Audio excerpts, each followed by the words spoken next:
to my mini e-course, Turning Your Passion to Profit with Facebook. I'm so glad you're here. And in case you're wondering, it's not just for the massage industry. This formula works for other industries as well. I'm only telling you my experience as a massage therapist because that's what works for me and my clients. So one of my biggest goals is to ignite yourself as a massage therapist and build a passion-based business. Why are you a massage therapist? Because it could be a couple of reasons, but the biggest reasons why I'm a massage therapist is because I'm good at what I do. I'm a master at my hands and my skills, and I really understand the anatomy of the body, and I know I can give people pain relief. And I really am a people person, so it's a passion-based business. And if you're anything like me, my skill is a gift.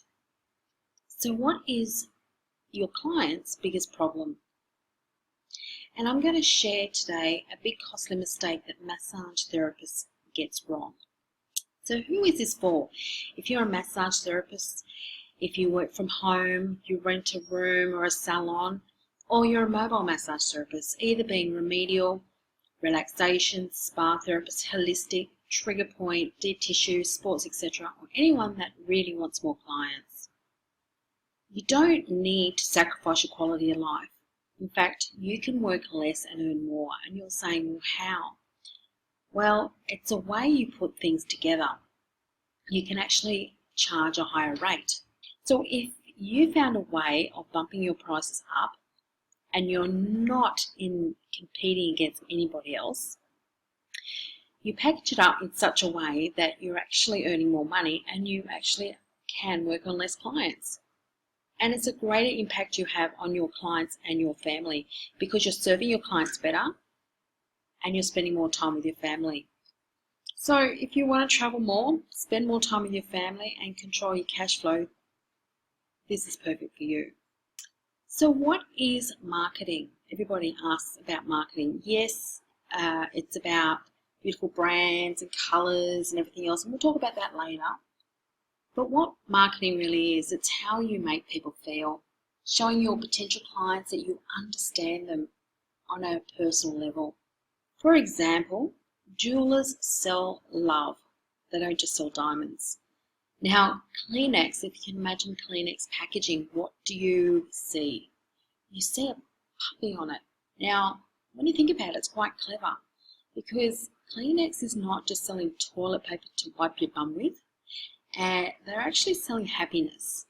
And Harley doesn't just sell motorbikes. They're actually selling a lifestyle, freedom. And really, it's marketing with psychology. It's quite smart. When you think about Coca-Cola, and you open up the twist top, what do you hear? It's that tss. Now, think about it.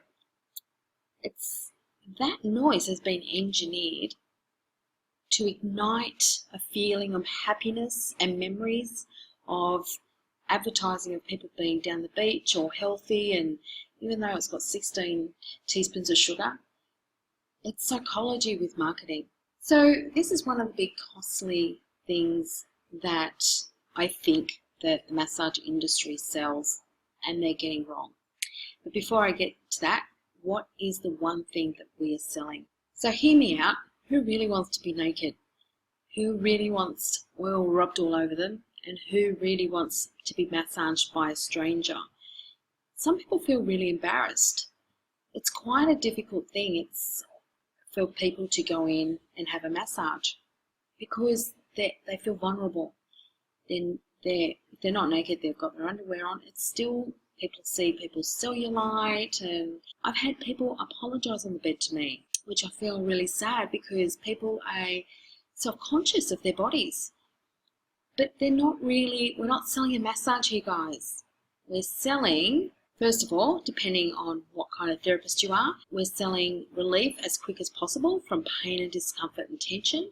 Where if you're in a spa, you're selling an experience, a destination. And if you're a sports therapist, you're selling being their personal best. Now, sometimes we look around all of our competition, and everybody's doing a cut price deal to get in the door. And I don't think that necessarily we need to do that. And in fact, I don't do that at all. But that's what I call a cutthroat industry. I don't think that we should be participating in that sort of industry. And you don't need to once you know how. I would love to tell you who I am before we come back and give you some great ideas. So who am I? I'm not really a Golden Globe winner, and I don't really hang out with Tina or Amy, but I sure know how to have a good time and have an adventure. So are you ready? Can I take you on a bit of a journey? So my journey starts, I'll just tell you a little bit about who I am first so you can understand why I'm here and why I should be telling you what I know. So these are my two girls. I'm 40-something middle-aged woman, and I've got these two magnificent girls. I've been married for 20-something years. And way back when I started out, back in the 90s, fulfilling my dream as a beauty therapist, and I went from 0 staff to just myself, self-employed, working from my home shed, into a hairdressing salon, and then I grew into a little salon, then I went into a day spa, then I bought out another day spa. Before you knew it, I had 20 plus staff, and it was very, very stressful. It was a lot of challenges. I never gave up.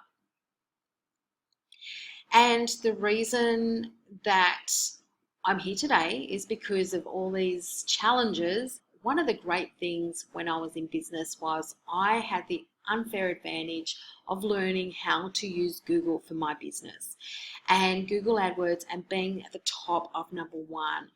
And that really served well for my spas, because I needed to get cash in the door to pay my wages. And this was a constant thing. All I had to do was concentrate on getting people in the door. And it came at a bit of a time in my life where my business was so successful, it was very, very stressful. I found a lump in my throat. So please, guys, if you're ever worried about things that are going wrong, go get it checked out. Don't delay. I knew at night that something was awfully wrong because I felt slowly I was choking, and this was the picture that really pointed out, look, it's not just in my head, it's actually in my throat. Go and get this checked out. And it ended up being a 10-centimeter tumor in my throat, and it was thyroid cancer. And I never drank or smoked. I had a really great lifestyle. However, I think a little bit of stress and genetics and, whole combination of things led me to having this tumor. So at that time, my businesses were booming. I had lots of staff, I had lots of salons, and it got to the stage where it was running by itself. So when I got the cancer, I knew I was really in a position to sell it, and I sold really well. I sold them for over 6 figures. At this stage, I found when I had the cancer that the most important thing to me was spending time with my kids and my family, because we didn't know where this was going to go. So we sold everything. We sold out our shackles and things that didn't matter to us anymore, and we were willing to have an adventure of a lifetime. So we hit the road, and I homeschooled my girls, and we travelled around Australia. We had the most magnificent time, and an opportunity came by where I knew a woman was selling stuff on Amazon in the United States. So I thought, what could I sell? Now, I know what you're thinking. Why am I selling condoms? Well, think about it.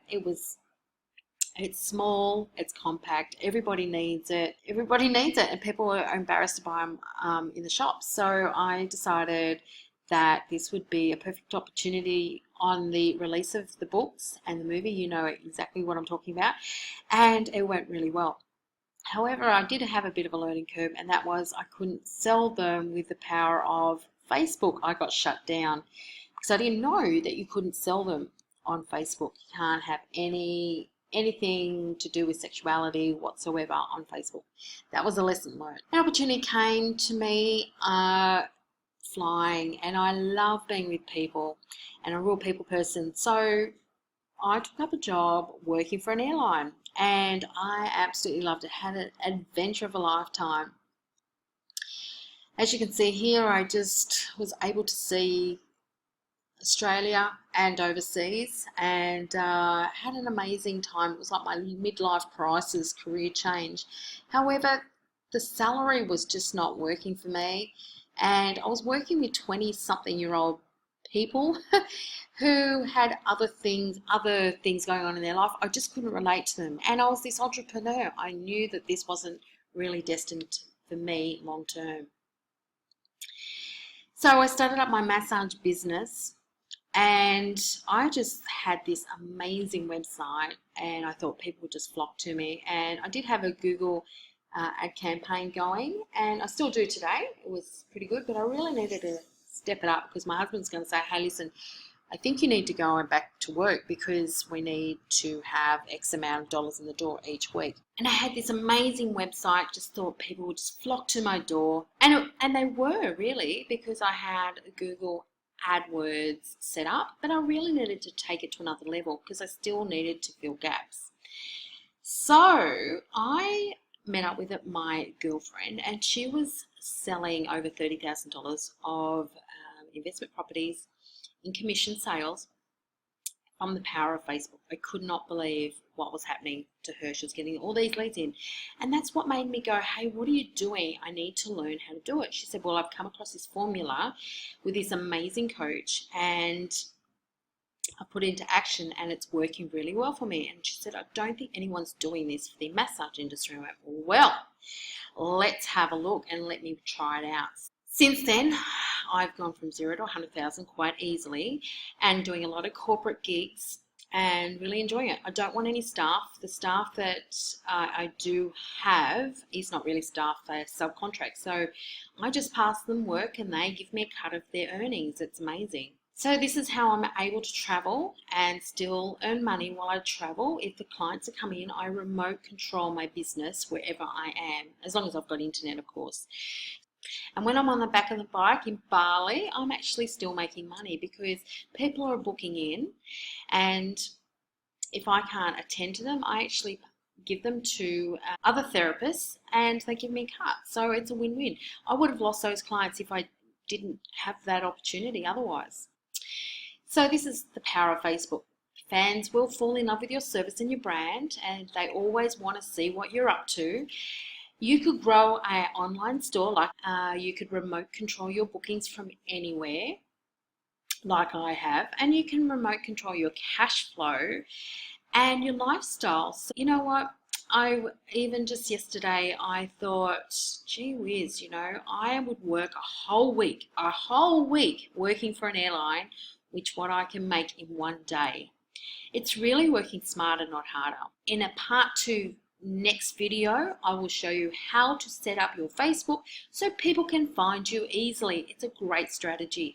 And you know what? It's not really rocket science. If you can do it, it's really up to you to implement. And I'm going to discuss why Facebook doesn't work for the massage industry and how you can get around it. So please watch part 2. I hope you grab one idea and put it into action, and we'll see you in part 2.